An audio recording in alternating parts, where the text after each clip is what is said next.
پھر سیرما اپنے ہاتھ اس کے منہ پر رکھ لیتی ہے تاکہ وہ بول نہ سکے۔ کافی دیر تک وہ ایسا کرتی ہے جس سے البلگائے بے ہوش ہو کر نیچے گر جاتی ہے۔ سیرما بھی اسے اسی حالت میں چھوڑ کر جیسے ہی جانے لگتی ہے تو البلگائے خاتون فوراً اٹھ کر اپنا خنجر سیرما کی پیٹھ میں گھسا دیتی ہے۔ اس وار سے سیرما بھی نیچے گر جاتی ہے اور البلگائے بھی نیچے گر جاتی ہے۔ البلگائے کی دوست آ جاتی ہے، وہ ان دونوں کو اس حالت میں دیکھ کر کافی پریشان ہو جاتی ہے۔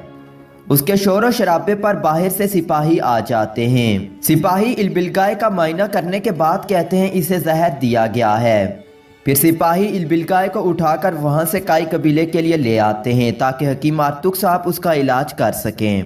ادھر برقع خان اپنے خیمے میں ٹہل رہا ہوتا ہے، اسی دوران ارطغرل صاحب ان کے پاس آ جاتے ہیں۔ سلام دعا کے بعد وہ قیاد کے بارے میں پوچھتے ہیں تو برقع خان کہتا ہے وہ کمینہ بھاگ گیا ہے، جاتے ہوئے وہ ہمارے حساس کاغذات بھی لے گیا ہے جو میں نے آپ کو دینے تھے۔ اگر یہ ایک ہلاکو خان تک پہنچ گئے تو ہماری سالوں کی محنت ضائع ہو جائے گی۔ ارطغرل صاحب کہتے ہیں اس زمین سے نکلنے سے پہلے اسے پکڑنا ہوگا۔ برقع خان اپنے سپاہی سے کہتا ہے سپاہیوں کو جمع کرو، کھوجیوں کو اپنے ساتھ لو، ہر جگہ اس کی تلاش جاری رکھو، اور خود بھی ارطغرل صاحب کے ساتھ چلے جاتے ہیں۔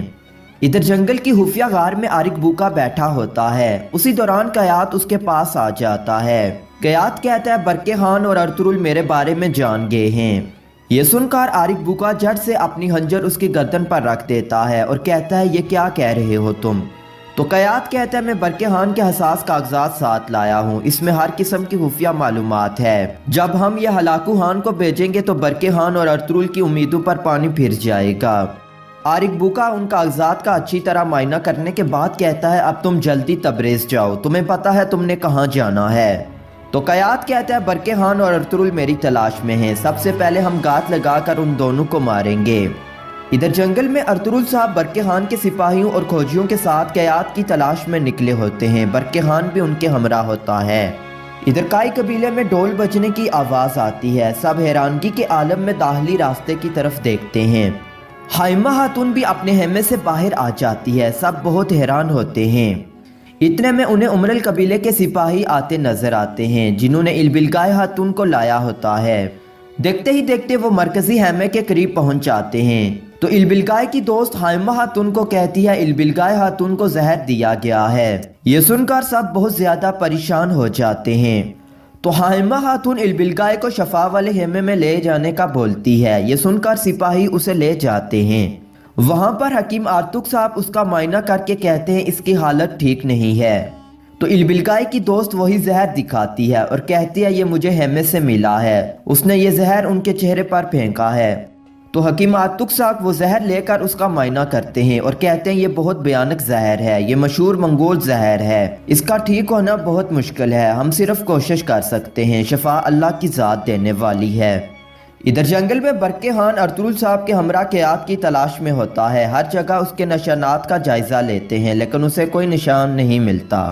اتنے میں ایک سپاہی آ کر کہتا ہے ہمیں قیاد کا کوئی سراغ نہیں ملا، ہم نے کچھ لوگوں کو ساحل کی طرف جاتا دیکھا ہے اور ہم انہیں پہچان نہیں سکے کیونکہ وہ نقاب پوش تھے۔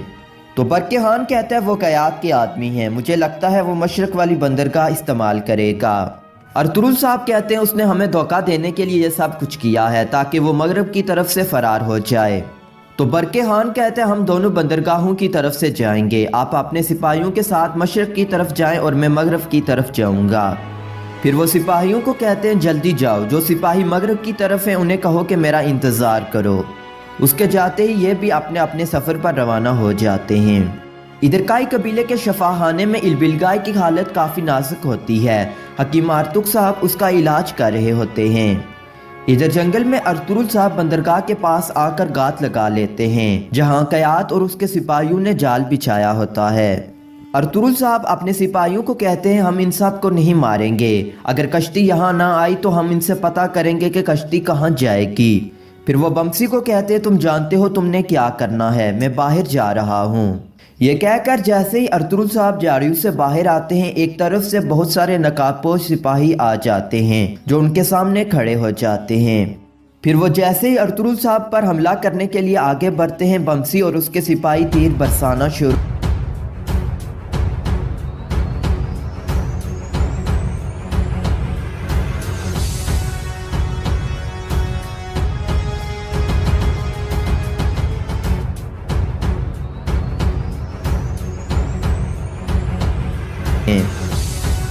آخر میں ارطغرل صاحب زخمی سپاہی کے پاس جا کر اس سے قیاد کے بارے میں پوچھتے ہیں تو وہ زخمی سپاہی کہتا ہے وہ مغرب کی طرف سے فرار ہو گیا ہے۔ ارطغرل صاحب پوچھتے ہیں انہوں نے گات کہاں لگائی ہے تو وہ کہتا ہے برقع خان جب وہاں جائیں گے تو وہ اپنے آدمیوں کے ساتھ مارے جائیں گے۔ یہ سن کر ارطغرل صاحب جٹ سے اس کی گردن ایک ہی جھٹکے میں توڑ دیتے ہیں۔ پھر وہ اپنے سپاہیوں کو کہتے ہیں ہمیں جلدی سے برقع خان کی مدد کو جانا ہوگا۔ پھر وہ سب وہاں سے چلے جاتے ہیں۔ ادھر مغرب میں برقع خان جنگل میں ایک جگہ رکتا ہے اور اپنے پیغام رساں سپاہی سے کہتا ہے کیا تمہیں یہاں قیاد کا کوئی نشان ملا ہے؟ جیسے سپاہی کہتا ہے ہاں حضور ہمیں ملا ہے۔ اتنے میں جھاڑیوں سے قیاد نکل آتا ہے اور کہتا ہے میں نے تمام سپاہیوں کو مار دیا جو تم نے میرے پیچھے بھیجے تھے، اب تمہاری باری ہے۔ یہ کہہ کر دونوں اطراف کے سپاہی اپنی تلواریں نکال لیتے ہیں۔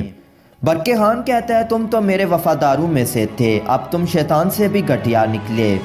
اتنے میں جھاڑیوں میں سے آرک بوکا اور اس کے سپاہی نکل آتے ہیں جو ان سب کو گھیر لیتے ہیں جو تعداد میں بہت زیادہ ہوتے ہیں۔ دوسری طرف ارطغرل صاحب بھی اپنے سپاہیوں کے ساتھ مغرب کی طرف آ رہے ہوتے ہیں جو تیزی کے ساتھ آگے بڑھ رہے ہوتے ہیں۔ ادھر قیاد برقع خان کو کہتا ہے تم نے اپنے آباء و اجداد کا دین چھوڑا اور مسلمان بنے، جو تمہارے ساتھ ہو رہا ہے یہ زمین اور آسمان کا تم پر عذاب ہے۔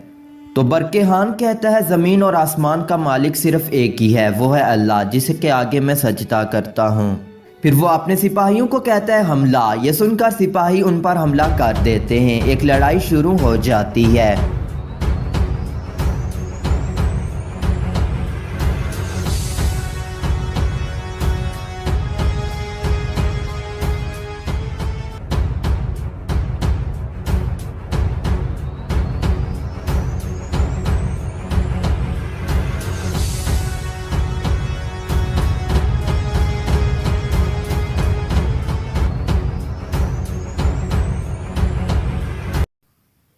آخر میں آرک بوکا اور ان کے سپاہی برقع خان کو گھیر لیتے ہیں اور تلواریں ان پر تان لیتے ہیں۔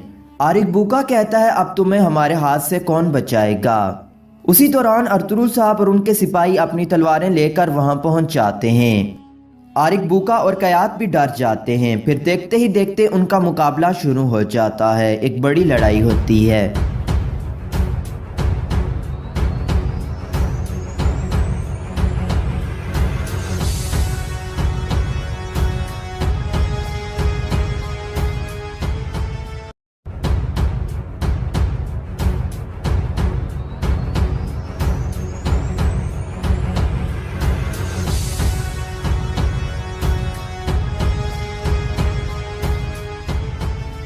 آخر میں ایک طرف برقع خان نے قیاد کی گردن پر تلوار رکھی ہوتی ہے اور دوسری طرف ارطغرل صاحب نے آرک بوکا کی گردن پر تلوار رکھی ہوتی ہے۔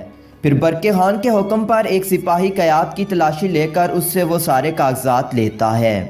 پھر برقع خان اللہ کا نام لے کر اس کی گردن پر وار کرتا ہے اور ایک ہی وار میں اس کا کام تمام کر دیتا ہے۔ ارطغرل صاحب آرک بوکا کو کہتے ہیں ہمارے پاس ہر غدار اور ظالم کے لیے تلوار ہے، ہلاکو خان جو خبر سنے گا وہ یہ ہوگی کہ حق آ گیا اور باطل مٹ گیا۔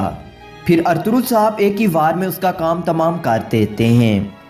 ادھر کائی قبیلے میں حکیم صاحب البلگائے کا علاج کرنے میں لگے ہوتے ہیں۔ اسی دوران حائمہ خاتون آ جاتی ہے تو حکیم آرتک صاحب کہتے ہیں ہم نے اسے بہت سی جڑی بوٹیاں دی ہیں، کچھ ہی دیر میں اس کا بخار ختم ہو جائے گا۔ یہ سن کر وہ سب خوش ہو جاتے ہیں۔ ادھر ساحل سمندر پر ارطغرل صاحب اپنے سپاہیوں کے ہمراہ آ جاتے ہیں، برقع خان بھی ان کے ساتھ ہوتے ہیں۔ ارطغرل صاحب کو حساس معلومات دیتے ہیں جو جنگ میں کام آنے والی ہوتی ہیں۔ ارطغرل صاحب کہتے ہیں ہم نے آپ کے ساتھ اتحاد کرنے کے لیے بہت جد و جہد کی، اب پھل کھانے کا وقت آ گیا ہے، انشاءاللہ ہم عالم اسلام کو ظالموں کے پنجوں سے آزاد کرا دیں گے۔ برقع خان کہتا ہے میں منگول تھا، اگر میں اسلام قبول نہ کرتا تو میں بھی ہلاکو خان جیسا ہوتا۔ آخر میں برقع خان کہتا ہے میں اس مقصد کے پرچم کو فرنگی علاقوں میں بھی لہراؤں گا۔ ارطغرل صاحب کہتے ہیں اناطولیہ اور مغرب کے ترک اس پرچم کے تلے ایک ہوں گے۔ پھر وہ دونوں ایک دوسرے سے گلے ملتے ہیں اور ایک دوسرے کو الوداع کہتے ہیں۔